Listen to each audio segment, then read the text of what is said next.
Halo Gadgeters, selamat datang kembali di channel Gadget Gaul. Dan kali ini adalah video unboxing plus review Bolt Powerphone E1.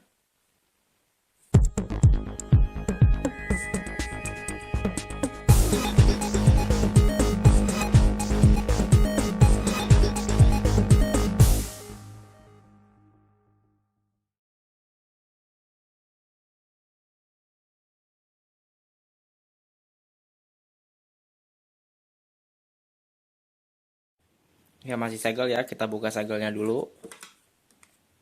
Bismillah.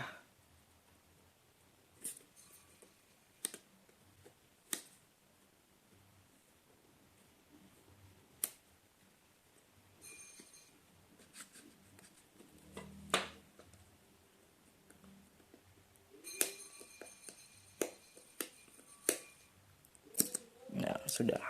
Sekarang kita buka boxnya.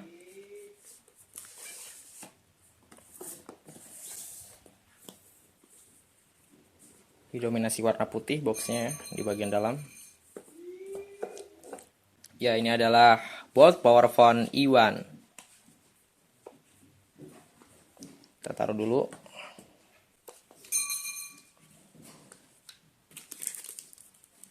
Ini ada kartu perdana Boltnya.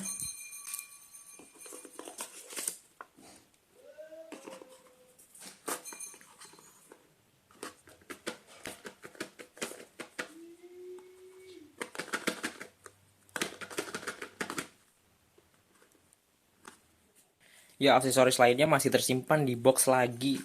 Kita buka. Ini ada handsfree. Ada kabel USB. Ada adapter, charger. Kita lihat informasinya. Jadi di sini tulisannya 1 ampere ya.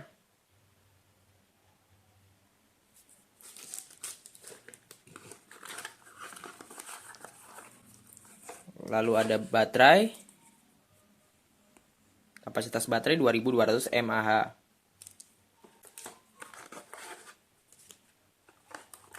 Yang terakhir,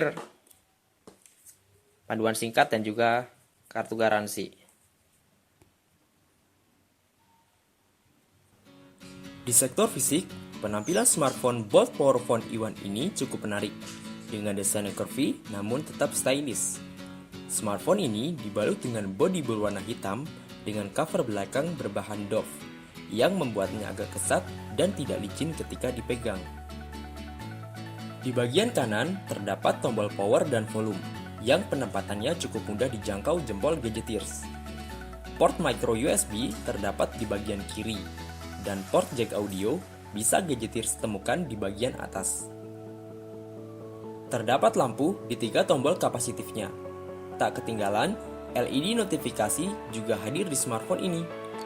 Nilai plus bagi Bolt Powerphone E1 karena biasanya smartphone dengan harga di bawah 1 juta rupiah tak menghadirkan fitur ini. Di bagian belakang terdapat tulisan Bolt, kamera belakang 5 megapiksel yang ditemani dengan LED flash. Di bagian bawah kiri terdapat speaker dan tertera logo ZTE, vendor yang memproduksi Bolt Powerphone E1 ini. Bentuk layarnya yang besar dan bobotnya yang ringan, 154 gram, membuat smartphone ini tetap nyaman saat dioperasikan.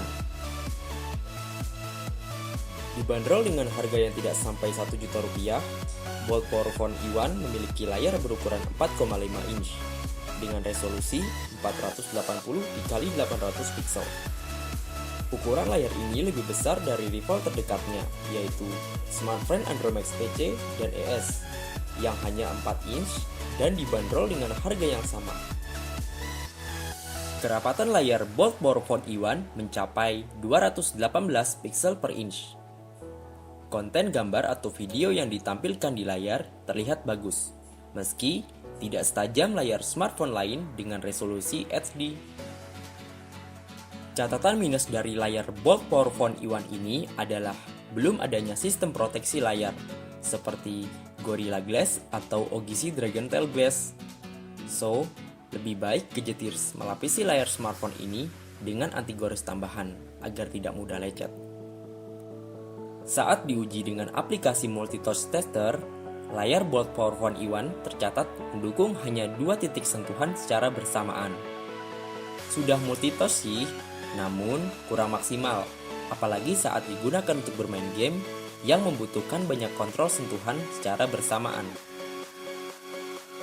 Beralih ke sektor dapur pacu, Bolt Powerphone E1 menggunakan prosesor quad-core Snapdragon 410 dengan clock speed 1,2 GHz yang sudah berteknologi 64 bit. Ditunjang pula oleh GPU Adreno 306 untuk memaksimalkan kemampuan grafisnya, terutama untuk menonton film atau bermain game. Bolt Powerphone E1 juga cukup lancar membuka banyak aplikasi sekaligus karena ditopang RAM 1 GB. Hasil pengujian dengan Antutu memperlihatkan skor 21 ribuan. Untuk uji performa grafis via Nanomark 2, Bolt Powerphone E1 ini memperoleh respon kecepatan 59,7 frame per detik. Skor yang standar, namun relatif cukup tinggi untuk smartphone dengan harga minimalis. Sayangnya, sensor di smartphone ini tidak begitu lengkap. Saat Gadget Gaul mengujinya di aplikasi Sensor Box, hanya ada 4 sensor yang aktif, yaitu sensor akselerometer, sensor cahaya, sensor jarak dekat, dan sensor suara. Absensinya sensor gyroscope membuat Gadgetirs tidak bisa menonton film atau main game VR dengan HP ini. Berkat chipset Snapdragon 410 dan GPU Adreno 306, Bolt Powerphone E1 mampu memainkan game-game HD dengan grafis 3D yang berat.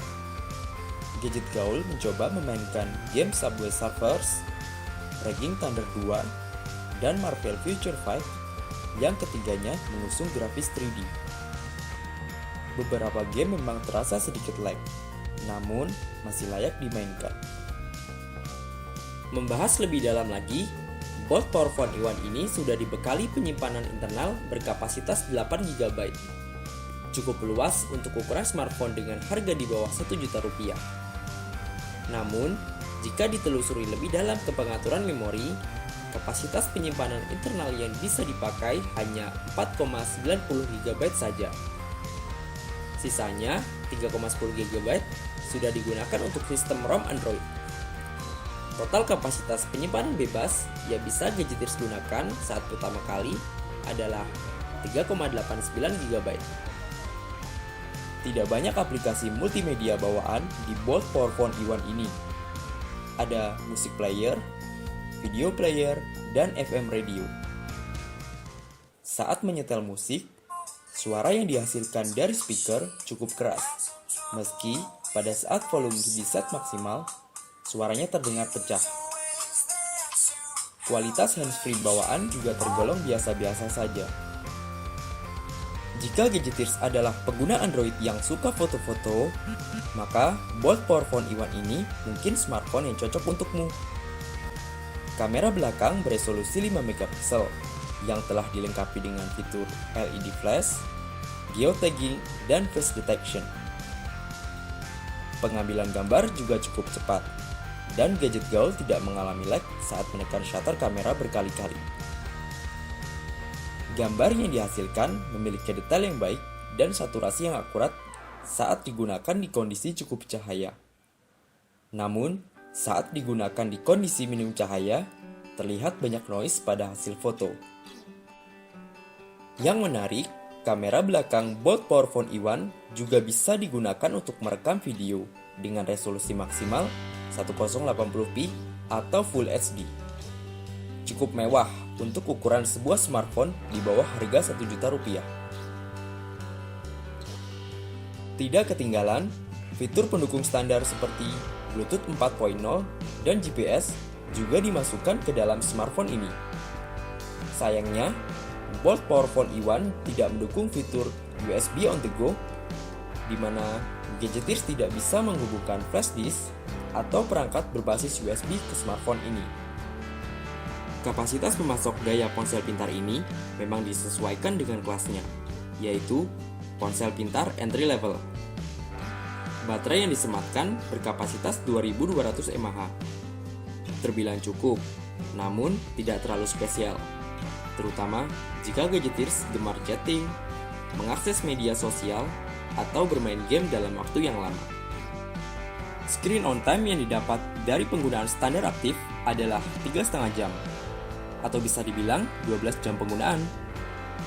Saat gadget gaul melakukan pengisian ulang menggunakan charger bawaan dengan keluaran 1 ampere, memakan waktu hingga 3-4 jam, dari kondisi baterai 10% hingga 100%. Dengan bandrol harga yang hanya Rp999.000, gadgeteers mendapatkan banyak fitur unggulan di Bolt Powerphone E1 ini. Hadirnya OS Android Lollipop di smartphone ini membuat animasi dan transisi menu terasa sangat halus. Koneksi 4G LTE dari Bolt membuat pengalaman berinternet ria menjadi lebih cepat dan menyenangkan. Sayangnya, pengalaman berinternet cepat dengan Bolt hanya terbatas di Jabodetabek dan Medan saja. Namun di balik keunggulannya, Bolt Powerphone E1 ini juga tidak luput dari berbagai kelemahan, seperti tidak adanya lapisan pelindung layar, autofokus kamera yang lambat, dan absennya banyak sensor, terutama sensor gyroscope yang membuatnya kurang maksimal untuk memainkan game-game VR. Semoga video ini bisa menjadi informasi yang bermanfaat bagi gadgeteers. Mohon maaf jika ada kata-kata yang kurang baik ya. Jangan lupa untuk like, komen, dan subscribe channel Gadget Gaul untuk mendapatkan informasi terbaru seputar gadget. Perlu diketahui, Bolt sama sekali tidak membayar saya untuk membuat video review ini. Video ini 100% pendapat saya tentang Bolt Powerphone E1. Saya Arya untuk Gadget Gaul undur diri. Sampai ketemu di video review selanjutnya.